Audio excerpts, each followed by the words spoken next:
The following podcast is a W2M Network original production. Visit W2Mnet.com for all of our other great podcasts, plus news, reviews, articles, and opinions from the worlds of wrestling, video games, football, and entertainment.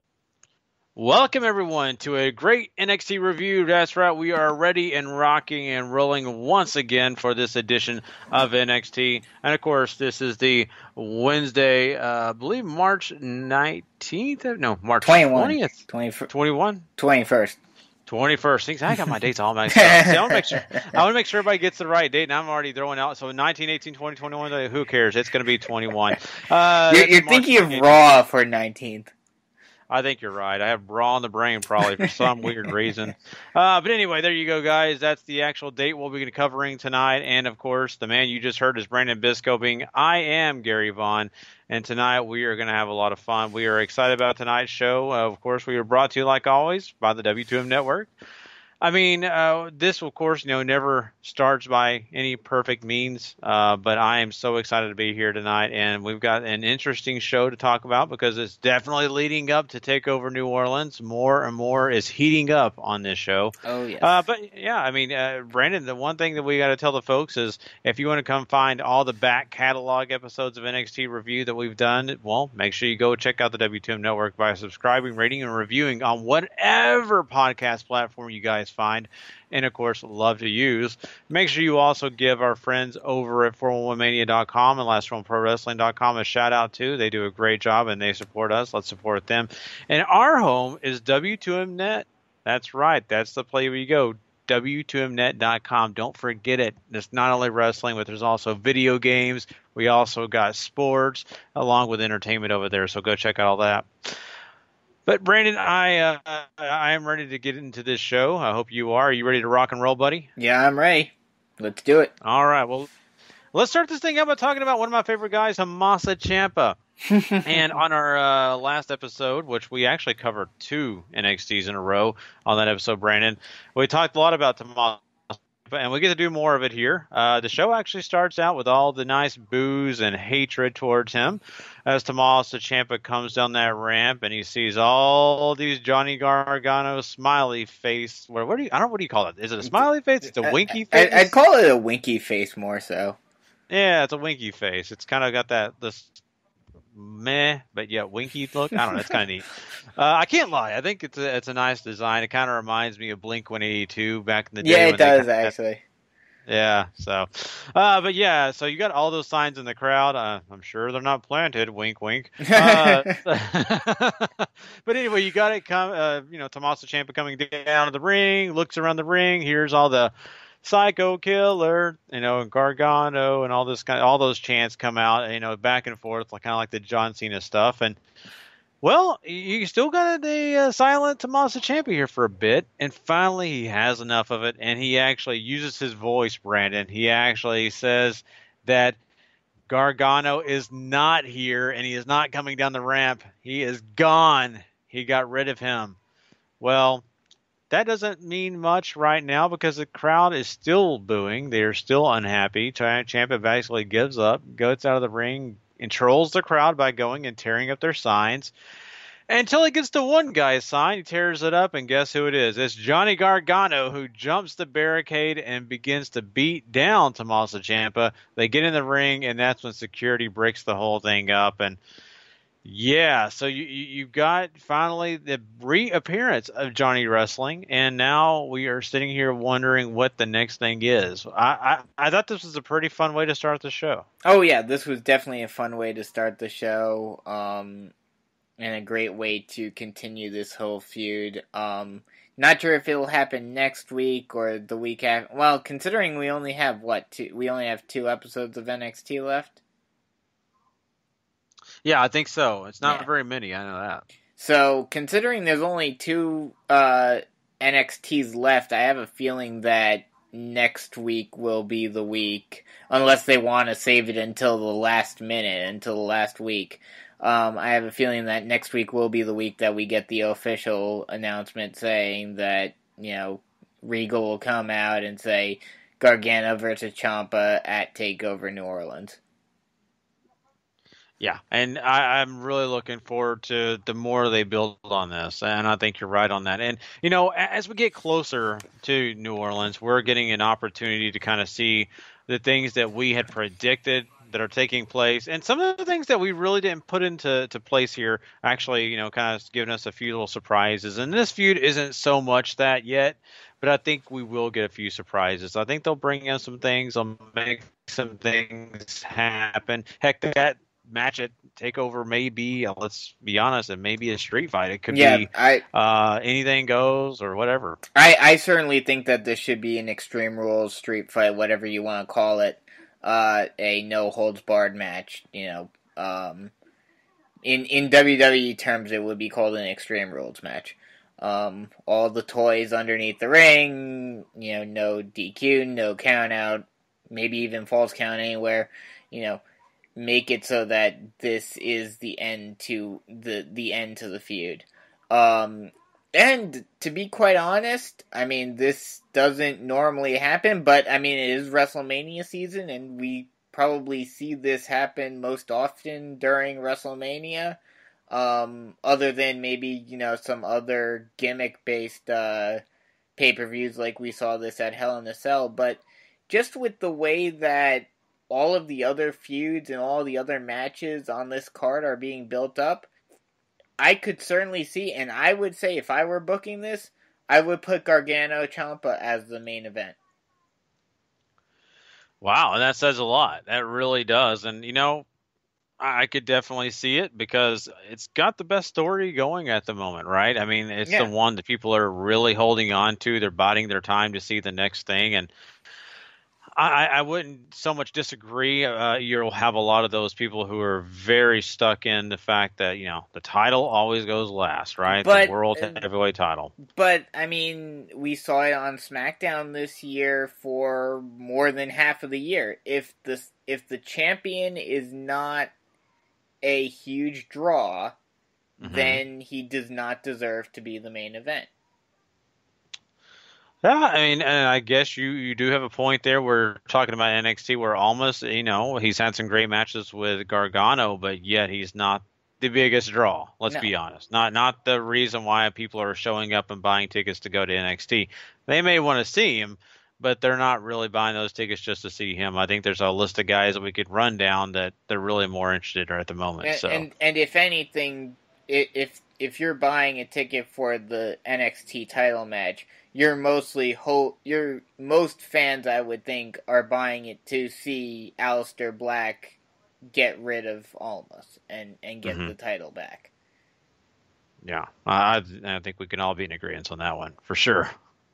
That pretty much gives you that little bit more spice to the feud that we're excited about. Ciampa and Gargano will go on, and we'll cover more of that as it goes.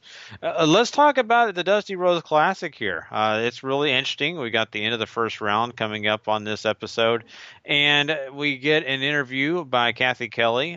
She has Tyler Bate standing by, and she discusses the injury that he is currently dealing with, and he lets her know, sadly, the injury that he has will take about 2 weeks to get him back in the ring, but he doesn't have that, so he will not be a part of the Dusty Rhodes Classic. Him and Mustache Mountain will not be a part of that process, so they've got to find another team. Roderick Strong has to find himself a tag team partner, and the one he wants, well, we'll reveal that later. They have to leave that kind of hanging for you. Then, of course, we get none other than the guys in the back called the Undisputed Era, Adam Cole, Kyle O'Reilly, and, of course, Bobby Fish, sitting around doing their fun discussions like always. And the tag champs don't feel like Roderick Strong even belongs in that Dusty Rhodes Classic, kind of running him down. And then we get Adam Cole kind of doing the same for his opponent tonight, Cassius Ohno. So they kind of had the little promo here, kind of the normal stuff here. I don't think there's anything spectacular about these promos, but they're still good. I don't know what it is about the Undisputed Era. I don't overly love them, but I don't hate them either. I think the thing about the Undisputed Era, and they remind me of this other faction in a lot of ways. But especially especially when it comes to the promos and the way they set up their promos in the back, it is very reminiscent of this faction as well. They remind me a lot of the Shield back when they first formed. Because, well, for one, the promos and the way they're set up and everything remind me of the Shield promos a lot. But also, like you were saying, they're the type of team, and it's not so much, it's not a Roman Reigns type of thing. It's not a, John Cena or what was AJ Styles when he was a heel type of thing, or Kevin Owens now type of thing. It's more of, while yes, a lot of the smarkier fans are definitely more fans of his, because of his time in Ring of Honor and whatnot, they're not full on heels. Yes, they do a lot of, double and triple teaming during matches and whatnot. But in terms of what they're saying, it's not, over the top heelish. It's not super, I mean, they were more heelish back when they first started with Regal and everything, and even a couple of months ago with the whole War Games thing. But it's more of them just wanting to compete and them wanting to go after the other factions and, wanting to assert their dominance in the division more than trying to be dicks, for lack of a better term, Yeah. And really, let's be honest, sometimes they can be that. And I look at this whole faction and think to myself, they do have a little bit of edge to them. They have, a tad bit of grittiness, but they're really kind of the edgy kind of guys, and they bring something to the table that really is something special, I would say, to the NXT roster. Mm-hmm. But, I mean, they're not over the top. They're not something that's really just blowing you away every time they're around. So I think that's okay. You don't always need that. And, I think good job. I think what you said right there actually describes them pretty much to a T. And the reaction that they get shows that the fans want this. And we talked about this when it came to the main roster with Raw on Monday with this. You said it right there. They've got that edginess to them. They're not distinctly trying to be heels. They're not trying to be faces. They're just being themselves. They've got an edge to them. They're willing to do whatever it takes to get to the top. And fans, for one, they want to see that, and for two, they respect that. Mm-hmm. So that's why even if they are being kind of heelish, fans are still going to cheer them. They, like I said, they remind me of the Shield a lot, but going back even further, they remind me of both the NWO, which they are kind of built based off of, and also DX. Yeah, that is true, and I think that having a little bit of all those different factions is not a bad thing. No. Let's be honest. So, but I also think in this whole process, this is the spoils of NXT. This is the good stuff you can have here. Thing is when they go to the main roster, if that happens, will you get that? I said already, I don't want any more teams or factions being called up to the main roster. That's where teams go to die. Yep, it's very much true. we talked about this on Monday with the Revival. Yep, I know. I'm still hoping and wishing, but that's not going anywhere so far. Let's move on to this next matchup we have here. We've got Danny Burch coming out along with his tag team partner, Oney Lorcan, and they are going to take on Roderick Strong and his tag team partner. That is a mystery until it is revealed to be Pete Dunne. Yeah, that's right. The United Kingdom champion himself is here, and he is teaming up with Roderick Strong. I'll just say it this way. I thought this was a good matchup. I like Burch and Lorcan. I like them a lot. I think that they do a great job as for what they are right at this moment. Right now, they're not completely all the way where they should be, but they're starting out. And for Roderick Strong and Pete Dunne, I mean, two excellent talents just working on the same team. Not a bad deal. I felt pretty good about this matchup. I think they, did a fair job. I really, really do. And I love, Pete Dunne, so I'm a little bit biased. But what we do have here is Roderick Strong and Pete Dunne going on to the next round of the Dusty Rhodes Classic. So Lorcan and, of course, Mr. Danny Burch are going to have to wait and see where they go from here as they lose this matchup. What did you think about all this? I mean, you kind of saw it coming from last week with Roddy coming out to help, Pete Dunne coming out to help Roddy against Adam Cole. But, I don't know what it is. I don't know if it's they've been wanting to do this, or a lack of teams, or a lack of creativity, or what. But I'll go a little further back. It seems like, ever since 2016, this has been the era of mashup teams. You started off with the Bar, and then you got, I know there's a bunch of others that I'm drawing a complete blank on right now. But there have been, both on the main roster and in NXT, a lot of just random mashup teams that they've just run with. And this seems to be the latest in a trend in WWE. It really is a trend, and there are people that hate it. They say, "Oh, come on, you're just giving us mismatches and all this, and it's not so grand." But you know what? I think it's a little bit entertaining, in my opinion, because I like to see these guys with different styles on the same team. I mean, sometimes it can be certain teams. They even brought it up on commentary during this match that Danny Burch and Oney Lorcan was one of those kind of mashup. They were facing each other a bunch, and then they decided to align with each other. So they're a team that has gelled very well, and I like. But I'm still not a huge fan of the Bar. I feel like there's other teams, I feel like there's one on SmackDown that Aiden English and Rusev. That was just kind of haphazardly thrown together. It just seems, some work and some not so much. I like seeing, more consistency and seeing a reason for a team to be created.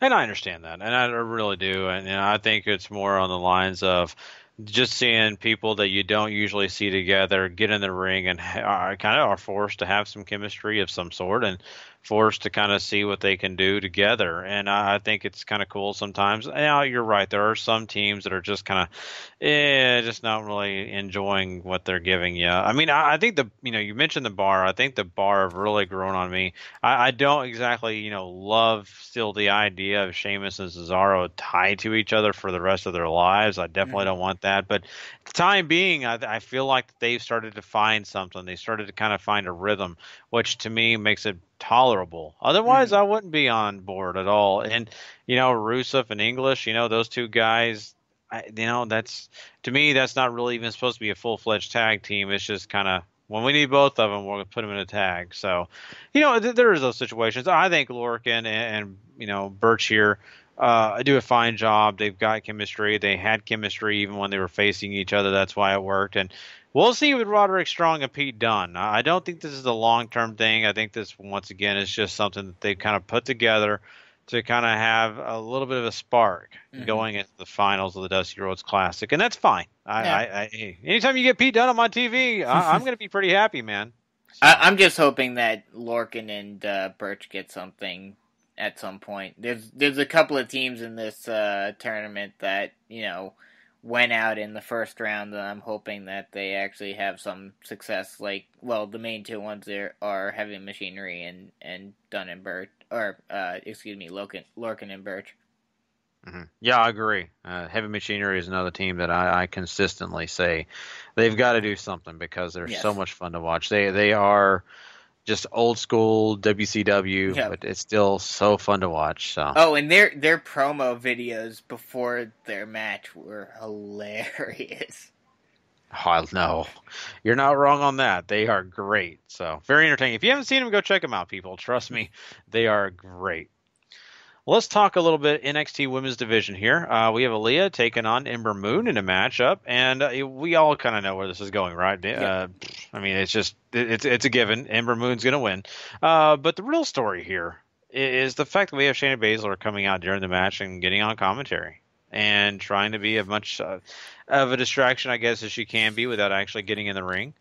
So she's definitely making her presence known. She's wanting Ember Moon to see that she's there, and that's kind of what we're getting out of this at the moment, and it's got to be like this. Let's be honest. They've got to kind of halt their horses on this. They can't have too much physicality before they actually have their match because they've already had a match.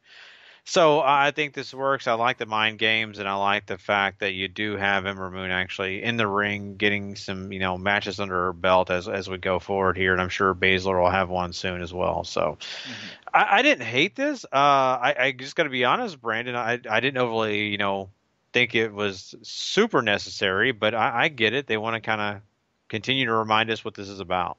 Oh yeah, I mean, I get the reasoning why they did it, and I mean, I'm okay with it for the most part, but in terms of the whole match, it's in general, and the whole feud in general, the whole concept doesn't really make much sense, at least in terms of Baszler's side. Because she's still talking this huge game where, like, oh, no one can beat me. Hello, just 2 months ago, even though you beat her, a bunch, she still managed to get the win over you. So I don't know what you're talking about. Yeah, exactly. And that's just what she does, though. She's, going to come out here and talk smack, even if really she shouldn't be. Yeah. So, once again, I mean, I feel like that they did good on, at least having the champion out there and doing something with her. But this kind of feud, to me, doesn't always have to be on your TV screen. I think that they can let this one kind of burn a little bit and, have other matchups. But I mean, like I said, get it. And honestly, the best way to promote this and to build this, I feel, at least in terms of the story that they're trying to tell, is to just have Shayna continue to try to bully the rest of the women's roster and just trying to antagonize Ember just because, that's what she does. And then have, maybe, another side, especially with the way Ember is built. Like, I know she's not, they haven't ever really shown this, but with her music and with her look and everything, you could easily do a Balor type thing with her and have her, tap into that darker side of herself and have her just completely wreck Shayna Baszler at New Orleans. Mm-hmm. Yeah, I mean, you could definitely do that. I don't know how much they really want, Baszler to look, vulnerable. Yeah, no, I get that. Yeah, but I still understand where you're coming from, and there's many ways they can come and approach this. I think at the end, though, if they are gonna, even consider bringing Ember Moon to the main roster, or they want to keep her a part of NXT for a little longer, those are the kind of answers that we'll need going towards New Orleans. Because if they really kind of start to think that maybe this girl could do something with us on the main roster, or maybe on Raw or SmackDown, they may consider that, and then you see Shayna Baszler pop up to the top right there. The one thing I'm a little disappointed in with, two things that I'm kind of disappointed in with this whole feud, especially immediately following both the Mae Young Classic and the fact that Asuka left. For one, three things. for one, you haven't seen the winner of the Mae Young Classic hardly at all since it happened. The runner-up is getting more opportunities and, you know, the better push than the champion. Which doesn't really make much sense. I get why they're doing it, but, you know, again, it doesn't look good in terms of if you wanted to make the Mae Young Classic matter. The second thing is that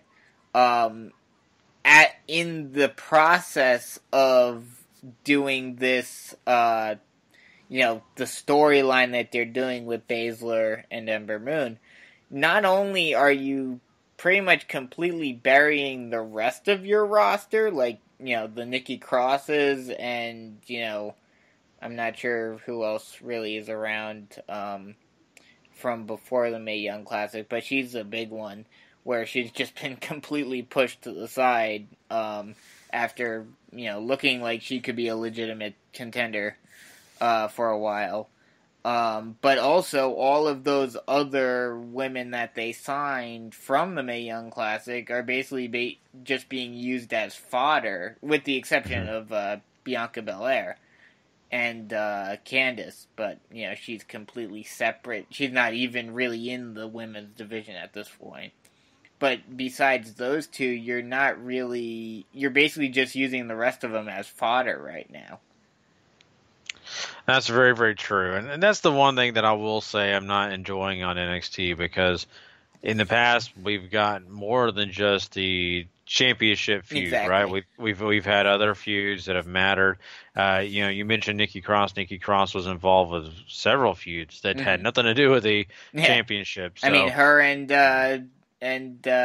Ruby Riott had a great feud a couple of months ago. Or maybe a year ago or something. Yeah, somewhere around there. But you're right, and I think that they really need to get back to that. I think it's something that is honestly kind of missing on the show. So, you know, who knows what the future holds? Hopefully they'll get back to that. Maybe they're kind of focusing on some certain feuds to get to Takeover New Orleans. Maybe that's why. Who knows? What you do know is that, you know, William Regal has got an announcement to make next week, and it is going to change the entire landscape of NXT. So maybe that's why we're not getting that stuff, because this big announcement is going to be maybe in relation to many things. I don't know what the big announcement is going to be. I have a feeling I know what it is, but do you want to go ahead and give your prediction? It would pretty much be spoiling it, but okay. If you want me to, I can. It's up to you. Let's hold off. Hold it, because just in case someone's listening and they don't want to hear spoilers, so I'd hate to ruin someone's, you know, excitement. So we'll move on past that, and we have Raul Mendoza, coming out to the ring, and then he is attacked by Cien Almas. Cien Almas comes down to the ring with Zelina Vega, and he basically says out there to the entire NXT world and universe, "Hey, Aleister Black has to respect me. And secondly, I want to see him face to face." So, I don't know how much of a good idea that is, really, to be honest with you. But okay, almost sure. I mean, there seemed to have been a reason why you didn't want to face him face to face yourself last week. So yeah, yeah, it's the truth. You know, I almost is fine. I get the promo. I still, to myself, think, though, maybe there's a reason you have Zelina Vega talking. Yeah. And I'm not trying to be cruel or be offensive. I'm just being honest. There were times where I wasn't sure exactly what he was saying, if he was English or Spanish. And I think that's where Zelina Vega really does come in handy, because she is such a powerful speaker and has a voice that really does make you pay attention. It is what it is, though, and I mean, hey, the message is sent. That's all I can really say. But, you know, past that, I mean, I really don't think that they gave you so much of that. There's lots to talk about. Let's move on and talk about some other interesting things here, including what you got on this main event. Adam Cole taking on Cassius Ohno. And this was a lot of fun. I mean, you got two guys that have worked each other all around the world on the indie circuit. You know, they've done many, many things together. They're very versed in who each other are. But they have a matchup here that really spoils sadness for Cassius Ohno because it's another loss on his record, but actually, you know, shines a little bit more sunlight on Adam Cole and his career here in NXT. So really what this tells me, Brandon, is Cassius Ohno still doing his job, still looks good. They made him look very, very good in this matchup, but Adam Cole is still finding a way to get victories. Oh, yeah. I mean, I think most of us who watch NXT on a regular basis kind of saw this one coming. I would hope that Cassius gets something coming his way at some point relatively soon. Because it's really disappointing, especially after how well he was doing in the Indies before he came back. But then he kind of got screwed by having all of these other bigger signees coming in and taking the top spots. But, you know, Adam Cole, we're going to see him hold the title at some point. I'm sure of that. You know, and we'll just see where that goes. I agree, and you know, Adam Cole has so much charisma. I mean, he's going to be the guy on NXT, and let's be honest about that. And I don't know how long he sticks around here. I don't know how much maybe the WB is looking at him as a really soon-to-be main roster guy, or if they're willing to kind of wait it out and let him kind of hang around in NXT, but nonetheless, he's a guy that's definitely shining bright at the moment. And when Drew McIntyre comes back, that's going to be another fun situation because there's two big dogs in this yard, and I'm really kind of curious how they're going to have things shake out with them. You know, I have a feeling that Adam Cole is going to be treated a lot like Aleister Black is, where when he was first brought in, after only, you know, a couple of months, pretty much around this time in terms of how long Adam Cole has been here, you know, everyone was thinking, and there were rumors abound of, oh, Aleister Black might get the quick treatment and get fast tracked up to the main roster. But it has yet to happen, and I think that's because they want him to be, you know, one of the faces of NXT, and NXT seems to be starting to build kind of a brand of its own. I honestly would not be at all surprised, especially with what's going on within the top of the company, that Triple H is taking a much bigger stand now that he knows that it's getting closer and closer to him fully taking over, where he's like, let me save some of these guys, let me keep them down in NXT a little longer so that I don't bring them up to the main roster too quickly and then them getting, you know, buried into the trash heap that is the main roster right now. So, you know, we'll see how that goes over the next couple of months and, you know, year or two. Yeah. It's going to be, you know, really interesting how that process does work now that Triple H has got a little bit more power. And, you know, he can kind of bring up the guys that he has had his eye on for a long time. He can work with them a little bit more. And I think that's a good deal for a lot of these guys, you know, and maybe for some others, you know, maybe not as good because, you know, their thought process coming in was they were going to be the ones moving up. And if Triple H kind of has his certain guys he likes, that may change things. But at the same time, I think, you know, while yes, they are continuously bringing more and more guys in from the indies, thus continuing to push the, you know, just, you know, replace the top guys from NXT who get called up with other, you know, indie stars. You know, maybe if they start calling more and more guys up, some of those, you know, lower mid-card guys right now in NXT, like a No Way Jose, can maybe get a little bit more of a push and start to make more of a name for himself within NXT. Yeah, that's very true. I agree. And, it's getting, like I said, it's going to be really interesting to see who makes the cut, who does, what, because this whole process is going to change as we add those new talents you were just mentioning. I mean, we've got a couple of guys that I could just think off the top of my head that are really going to be big stars, and they're going to bring a lot of more firepower to this NXT roster. And I don't even know how they're going to fit them all on. I can already name one singles competitor and one tag team that's going to just completely change the face of NXT for a while. And I think even one of the other guys, the former NXT guy, coming back and re-debuting. Yeah, I think even he's going to bring unfortunately, I'm not his biggest fan, but that's okay. That's okay. I just want to see what he looks like in a new skin in WWE and not be what he once was, right? I think they are going to keep his name, or at least his acronym. I hope so. It looked like they are when they kind of showed his, debut, or not even debut, excuse me, that little cameo on Takeover. I think it was kind of cool. They did it weirdly, but they still had it there. So, but yeah, I mean, there you go. There's lots of stuff going on, and NXT is getting bigger and badder. Trust us, it's going to be exciting to see what the future holds. But that is, of course, our episode this week. We hope you've enjoyed it.